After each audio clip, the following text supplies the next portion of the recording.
this should be Dak's last year in Dallas if he's franchise tagged again? I think it will be, and I think it should be, because I think it's just the latest piece of evidence that shows, for some reason, Jerry Jones is just averse to making a long-term investment in Dak Prescott unless it's completely under his conditions. Excuse me, I was getting ready to sneeze. That's really the bottom Bless line. you. And for me personally, here's what I come down to. It's consistent with what Jerry Jones has done since Dak Prescott arrived in this league. People keep forgetting that. There's a pattern here. When Dak Prescott first arrived in this league as a rookie, he was playing lights out in the preseason. Tony Romo was enduring questionable health, and people were contemplating whether or not he'd even play anymore. And Jerry Jones held on for dear life to the prospect of Tony Romo returning. He was very, very, very reluctant to give the reins to Dak Prescott. And people try to forget that, but I never have. And I said to myself, excuse me, what is this about? Tony Romo clearly was gifted, but in the same breath, he had a special relationship with Jerry Jones. Nobody denies that. Everybody knows it. And Jerry Jones was reluctant to give the realms to Dak Prescott. Well, he ultimately had no choice because Tony Romo would retire and obviously become a star in the broadcast booth, which we all recognize. Dak Prescott has been balling ever since. He's 42-27 as a starter. He's had nearly 5,000-yard passing seasons, 30 touchdowns, 11 interceptions coming into last season. All right, based on what he did in 2019. He's got him to the playoffs twice. He's won a playoff game. Okay, this is a guy that clearly is the leader of the franchise. He's basically the umbilical cord to Jerry Jones in terms of the Colin Kaepernick issues, the social justice issues, the manner in which he conducts himself, and is the face of the Cowboys franchise. He has been as close to a model citizen as it gets for the Dallas Cowboys. And still, Jerry Jones can't reach an accord with them. And think about this, Max, and I'll hand it off to you by saying this. Think about this. It's not like Jerry Jones, oh my goodness, don't want to sign him. Oh, no.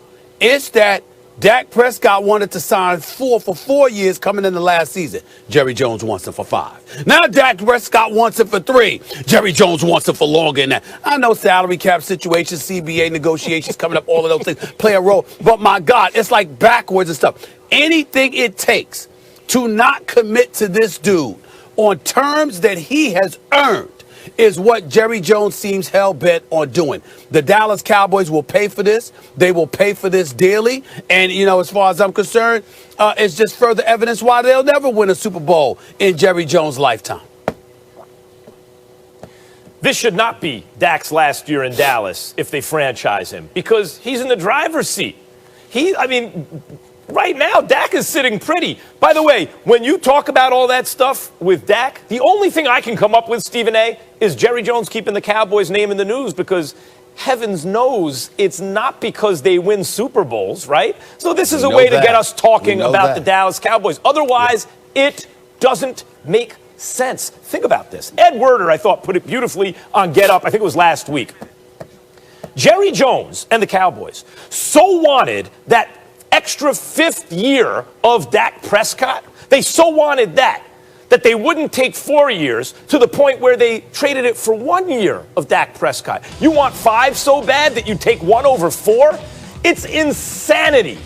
Now consider this, the franchise tag. He made $32 million, almost guaranteed. When he got hurt, didn't matter. That money was guaranteed last year. He's about to make $37 million on the franchise tag this year if they play him. There's 70 over 2, right? He's well over $50 million next year if they were to franchise him again. There's your $120 million over 3 years. It's $40 a year, just like he wants. What can Jerry do? It's worse than that for Jerry Jones, Stephen A., because you prorate those signing bonuses. The bonus is the guaranteed portion of the contract. So all that guaranteed money, you could say, well, this is over X number of years. It's this much guaranteed. You can't. With a franchise tag, it all counts against the cap. You think the Cowboys are going to have $53, $54 million counting against the cap for their quarterback next year? No way. But you know what else it means, Stephen A.? His number goes up. Because if they franchise him this year and they don't have him to a long-term deal, next year it's like, you want to franchise me again? Go ahead. That'd be $54 million or whatever it is, please. just for 1 year. So now what's his price for a 3-year or a 2-year deal? If you're going to get over 50 for this year, now a 2-year deal is going to cost the Cowboys guaranteed over $100 million for 2 years. So why would Dak go anywhere? Remember how Kirk Cousins made off with all those franchise tags? This is that on steroids. Dak is sitting pretty right now. Listen, I don't disagree with anything that you're saying. The point is that at the end of the day, what it comes down to is that, I lean on what Jerry Jones has been doing since Dak Prescott arrived in the NFL. He's never fully embraced this guy. The most glowing words we've ever heard about Dak Prescott from Jerry Jones is when Dak Prescott broke his ankle and was out for the year. And you knew he was out for the year. So you were sad for him and you gave him a lot of love at that particular moment in time. You certainly didn't give it to him before or prior to that time. And we know that Dak Prescott has earned a long-term deal. We know that he has earned a contract commensurate with the Carson Wentz, the Jared Goffs of the world and others. And we know that Jerry Jones to some degree has offered that. But to want to lock this man in, just think about it. You're Jerry Jones. What are you, 78 years old? 78 years old. You haven't won a Super Bowl in the last quarter century. Okay? You got about 3 playoff wins on your resume in that span.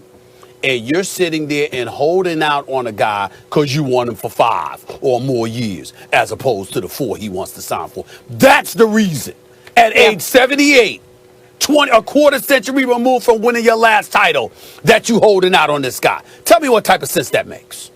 That makes no sense. Yeah. And let me wrap this up by piggybacking on what you just said. So Goff and Wentz, guys, obviously drafted ahead of him. Both have since been traded, and Dak has a better career QBR than both of them. But we're not done with the quarterback situation, especially free agents, because we got 2 big names still available. That would be Cam Newton and Jameis Winston. #1 overall pick in the draft. Well, if somebody has to go, it's going to be you. Wait, no, let me finish. With that comes the expectation that you're going to have a QBR better than 5. Get that, hold on. I'm not even listening. I anticipate this getting ugly. We call this the Chronicles of Riddick, and because A, we love the name, and B, because we love the insight, as Lewis will go around the league with a couple of different thoughts. And this is going to be a quarterback edition. So first off, Lewis, will Aaron Rodgers get more help this offseason?